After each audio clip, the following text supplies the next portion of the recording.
예수께서는 당시 대제사장이었던 가야바의 집으로 끌려간 것입니다. 매우 야심한 시간이었습니다. 그래서 이미 유대의 최고 법정인 산헤드린 공회가 그 야심한 시각에 소집되어 있었던 것입니다. 그러나 사실 산헤드린은 말이죠, 이게 밤에 소집될 수 없다라는 규정이 있습니다. 그래서 지금 재판은 불법적인 것입니다. 일단 절차적으로 불법적인 것이에요. 여기서 예수님은 신문 당하시고 여기서 이 재판에서 이미 그 불법적인 재판에서 예수님을 신문하고 그리고 사형하기로 이미 결정된 것입니다. 27장에서 보면 27장 시작할 때 좀 보면 거기 또 새벽에 그 대제사장과 백성의 장로들이 이제 의논하고 하는 장면이 나와요. 21장 1절을 보면 새벽에 모든 대제사장과 백성의 장로들이 예수를 죽이려고 함께 의논하고 이렇게 있는데 이런 겁니다. 뭐냐면 산헤드린 공회는 밤에 어두웠을 때는 열리지 못하게 돼 있었는데 이미 어두워졌을 때 사형을 하기로 다 결정을 하고 다시 새벽에 이어서 그 산헤드린 공회는 이것을 추인하기 위한 요식행위를 했다라는 거예요. 자, 재판을 여는 것도 불법입니다. 근데 거기에 더해서 오늘 말씀을 보면 유대 종교 지도자들은 거기에 더해서 이제 거짓 증인을 내세우며 재판을 여는 것입니다. 불법이 판을 치는 것이죠. 그 불법 앞에서 예수님은 침묵으로 일관하셨습니다. 자신을 변호하지도 않으셨습니다. 자, 예수님의 침묵, 예수님이 왜 침묵을 하셨을까? 그 이유는 첫 번째로 예수님은 왕이시기 때문입니다. 즉 예수님의 침묵 첫 번째 이유는 왕적 침묵입니다. 위선적인 종교 지도자들과 거짓 증인들 앞에서 만왕의 왕이신 예수께서는 아무런 답변을 할 필요를 느끼지 못하시는 것입니다. 장차 주님 자신이 진실과 공의로 온 세상을 심판할 때가 되면 거짓과 불의로 감히 메시아를 재판하던 자들은 모조리 정죄당할 것이기 때문에 지금 이 자리에서는 왕이신 예수님께서는 침묵하실 뿐입니다. 둘째로 예수님은 대제사장이십니다. 즉 온 인류의 죄를 대속하시기 위해 예수께서는 어린 양처럼 잠잠할 수밖에 없으셨던 것입니다. 셋째로 예수님은 선지자이십니다. 선지자, 그지만 눈이 있어도 보지 못하고 귀가 있어도 듣지 못하는 자들에게 예수께서는 더 이상 진리를 이 시간 얘기할 가치조차 느끼지 못하셨던 것입니다. 지금까지 이미 많은 말씀을 하셨고 진리를 말씀하셨는데 그때까지도 돌아오지 않는 그들을 향하여 더 이상 하실 말씀이 없었던 것입니다. 성도 여러분, 지금 이 장면부터 사실 지금까지도 세상은 예수 그리스도를 재판하려고 듭니다. 그 당시에는 예수님을 재판하였지만 지금은 눈에 보이는 그리스도인을 재판함으로써 예수 그리스도를 재판하려고 하는 것이에요. 그렇기 때문에 그리스도인은 언제나 세상 앞에서 재판을 받는 것과 같은 인생을 살게끔 되어 있습니다. 이건 세상의 그 실정법에 따르는 재판과는 다른 영적 재판을 의미하는 거예요. 실정법적 재판, 예를 들어서 뭐 그리스도인이라도 도둑질을 하였다거나 아니면 다른 사람을 다치게 하였다면 그 행위에 대한 결과로서 재판을 받는 것은 그건 당연합니다. 세상의 실정법 또한 하나님께서 허락하신 세상의 권위 중에 하나이기 때문이죠. 근데 영적 재판은 그것과는 좀 다른 종류입니다. 세상이 그리스도인을 향하여 벌이는 영적 재판이 있다는 거예요. 사탄이, 쉽게 얘기해서 사탄이 그리스도인을 향한 재판이 있다는 거예요. 그 재판 내용은 이런 겁니다. 당신이 예수를 믿는다고 하는데 왜 그렇지 않은 사람들보다 생활이 궁핍하냐? 이게 재판 내용이에요. 왜 넌 예수를 믿는다고 하는데 왜 하는 일이 제대로 풀리지 않느냐? 왜 암에 걸리고 왜 불행한 일이 계속 겹치느냐? 이렇게 재판을 하면서 세상 기준과 우상 숭배에 물든 그 세속주의의 잣대로, 즉 사탄의 잣대로 예수님을 대적하고 재판하는 것이 지금의 재판입니다. 또 이런 재판도 있어요. 도덕과 윤리, 어떤 세상의 그 인본주의의 잣대를 들이내며 그리스도인을 재판합니다. 너까지 것이 무슨 그리스도인이냐라고 말이죠. 물론 그리스도인이 도덕적으로 거룩함을 갖춰야 되겠죠. 도덕적이어야겠죠. 그렇지만 그리스도인도 실정법을 위반하는 경우가 있듯이 비록 예수 그리스도를 인하여 정죄를 받지 않는 존재라고 하여도 이 땅에서 100% 성화가 이루어진 사람이 없기에 윤리적으로 그리스도인도 역시 늘 불안한 건 사실입니다. 그 점을 사탄은 세상의 법정에서 너까지 것이 무슨 그리스도인이냐라고 하는 거예요.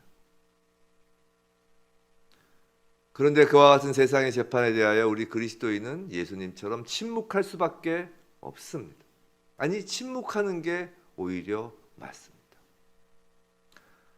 그리스도인은 비록 이 땅에 발을 딛고 살아가며 사는 그 부족한 존재, 불완전한 존재 같지만 이미 소속은 하나님 나라에 속한 시민들입니다.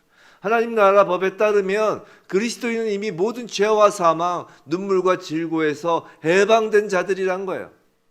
그리스도와 함께 심판의 날 왕노릇할 존재가 바로 우리라는 것입니다. 논쟁과 변론은 그래서 무익하고 필요가 없습니다. 어떤 변명도 이 땅에서 이 세상이 하는 그 재판, 사탄의 참소를 멈출 수 없다라는 겁니다. 우리 힘으로 더 착해지려고 노력하는 것, 그것도 소용없습니다. 세상의 거짓 증거는 그러면 그럴수록 더욱 교묘해지고 집요할 뿐이기 때문이죠. 우리의 착함으로, 우리의 선행으로, 우리가 안 믿는 사람들보다 더 나은 모습으로 보이려고 아무리 애를 쓰면 애를 쓸수록 그 재판정에서, 세상의 재판 앞에서 우리 스스로를 그렇게 변론하려고, 변명하려고, 내세우려고 아무리 노력하면 노력할수록 세상의 재판은 더욱더 교묘하고 악랄하게 거짓 증거를 내세우며 우리를 참소한다라는 것입니다. 우리는 그저 침묵할 뿐이에요. 그럼 그렇다고 그냥 손 놓고 있어야 할까 말입니다. 근데 그렇지는 않다라는 거예요. 오늘 본문을 보면 예수님의 침묵을 깬 대제사장의 질문이 있습니다. 63절 나오는 거예요. 63절. 내가 하나님의 아들 그리스도인지 말하라 라는 대제사장의 질문입니다. 이에 대해서 예수님은 더 이상 입을 다물지 않으십니다. 그리고 네가 말하였다, 즉 그렇다 라는 강한 긍정의 대답을 하시는 거예요. 예수님의 침묵을 깨트리는 것입니다. 성도 여러분, 이것이 세상의 우리를 향한 재판에서 우리가 대답할 유일한 답변인 것이에요. 우리는 우리 자신의 억울함을 다투는 것이 아니라는 것입니다. 우리의 의로움을 드러내는 것이 아니라는 것입니다. 우리를 향한 이 재판과도 같은 세상 속에서 우리가 입을 열어 선포할 것은 오직 예수 그리스도께서 살아계신 하나님의 아들이라는 사실, 이것입니다. 비록 우리가 부족하고 세상의 눈으로 볼 때 하찮아 보여도 말이죠. 혹시 재물이 없으신가요? 건강하지 않으세요? 병석에 누워 계신가요? 도덕적으로 세상 사람보다 못한 것 같은가요? 그랬어요. 그게 뭐 어때서요? 그렇다고 예수님이 하나님의 아들이 아니신가 말입니다. 성도 여러분, 하나님이 우리를 왜 택하셨는지 아세요? 도덕적으로 세상보다 우월해서 택하셨나요? 재물이 많아서 택하셨나요? 지위가 높아서? 학벌이 높아서? 건강해서 택하셨나요? 아니에요. 하나님이 우리를 택하신 이유, 그 원인은 오직 하나, 하나님께서 우리를 사랑하셔서입니다. 하나님께서 우리를 사랑하셔서 택하셨어요. 그러면 그 택하신 그 목적, 그 골이 무엇인가요? 단지 구원인가요? 그 우리 입장이시죠. 우리 입장에서 구원이죠. 하나님의 입장에서 우리를 사랑하시고 택하신 이유는 단 하나, 하나님을 드러내기 위함이십니다. 이건 첫 창조 때부터 그랬어요. 하나님의 첫 창조부터, 아담 창조부터 하나님의 창조 목적은 하나님을 드러내시기 위함이에요. 우리가 택하심을 입었다라는 것, 거듭났다는 것은요, 예수 그리스도 안에서 우리가 재창조함을 입었다는 것입니다. 아담의 첫 창조가 회복된 것 그 정도가 아니라 우리는 재창조된 것이에요. 우리의 재창조는 하나님의 첫 창조와는 비교할 수 없을 정도로 놀라운 것입니다. 생각해 보세요. 첫 창조는 하나님께서 호흡을 우리에게 불어넣으시긴 했지만 하나님의 생명을 십자가에 달지는 않으셨어요. 하나님의 생명을 죽이시지 않으셨다는 거예요. 근데 재창조를 위해서는, 우리를 거듭나게 하기 위해서는 하나님께서는 아들 예수 그리스도를 십자가에 내어 놓으시잖아요. 첫 창조, 만유를 창조하신 그 창조보다 예수 그리스도로 인한 우리의 거듭남, 재창조가 훨씬 더 엄청난 일이라는 것입니다. 그리고 하나님은 십자가 앞에서 온전한 순종을 보이신 아들 예수 그리스도를 부활 영광으로 높이시고 하늘 보좌 우편에 앉히셔서 심판주로 세우시죠. 그리고 거듭난 우리에게, 택함 받은 우리에게 갖고 계신 그 목적은 하나님이 높이신 그 예수 그리스도, 하나님이 하늘 보좌 우편에 앉으신 예수 그리스도, 부활 영광으로 살리신 생명을, 영원한 생명 가운데 거하게 하신 그 예수 그리스도를 우리가 높이길 원하는 거예요. 그게 우리를 택하신 목적이에요. 우리가 예수 그리스도를 드러내게 하는 것이 우리를 택하신 목적이라는 것입니다. 그리스도인의 목적은 우리가 얼마나 착한 사람인지를 세상에 알게 하는 것이 아니라는 것입니다. 우리가 예수 믿어서 부자 되고 예수 믿어 좋은 대학 나오고 좋은 직장 나온 그 결과로 하나님을 증거하는 것이 아니라는 거예요. 세상 위인전에 위인으로 등재되고 세상을 움직이는 백인 뭐 그런 이름에 들어가면 그제서야 살아계신 하나님을 증거하는 것이 아니라는 것입니다. 세상은 언제나 그리스도인들을 참소하여 예수 그리스도를 드러내지 못하도록 재판을 엽니다. 우리가 세상 법정에서 무죄를 받고 오히려 세상 법정에서 재판관의 위치가 되어야 예수를 증거할 수 있다는 생각을 버려야 합니다. 우리가 어떤 상황에 있든지 상황이 우리의 목적을 좌우하는 것이 아니라는 것입니다. 우리의 목적이 오히려 우리의 삶을 이끄는 것이고 우리의 목적은 오직 하나, 예수 그리스도를 드러내는 것입니다. 왜요? 하나님께서 우리를 사랑하셨기 때문입니다. 하나님의 그 사랑은 우리가 돈이 있건 없건, 우리가 세상의 지위가 높건 안 낮건, 우리가 학벌이 좋건 안 좋건, 건강하든 그렇지 않든 어떠한 상황에도 불구하고 하나님의 그 사랑 때문에 우리는 날마다 예수 그리스도를 증거하도록 택함 받은 것입니다. 성도 여러분, 이제 곧 예수께서 권능의 우편에 앉아 있는 것과 하늘 구름을 타고 오는 것을 볼 것입니다. 마지막 때는 가까이 왔습니다. 그 마지막 때에 가까이 왔으니까 이때 무엇을 해야 될까?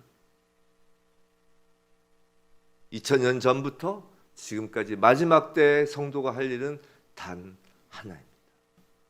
더욱 우리의 목적에 모든 생각을 집중하여야 할 때입니다. 세상의 재판은 더욱 가혹해지고 잔인해지며 더욱 교묘해질 것입니다. 주님을 전하고 드러내는 목적에 집중하지 않고 목적이 내가 되면 결코 그 재판을 견뎌낼 수 없을 것입니다. 날마다 세상의 재판 속에서 살아가면서 우리 모두는 자기 개발과 자기 성취로 그 재판을 승리하려는 것이 아니라 오직 예수 그리스도, 복음, 하나님 말씀을 전함으로 승리하는 것입니다.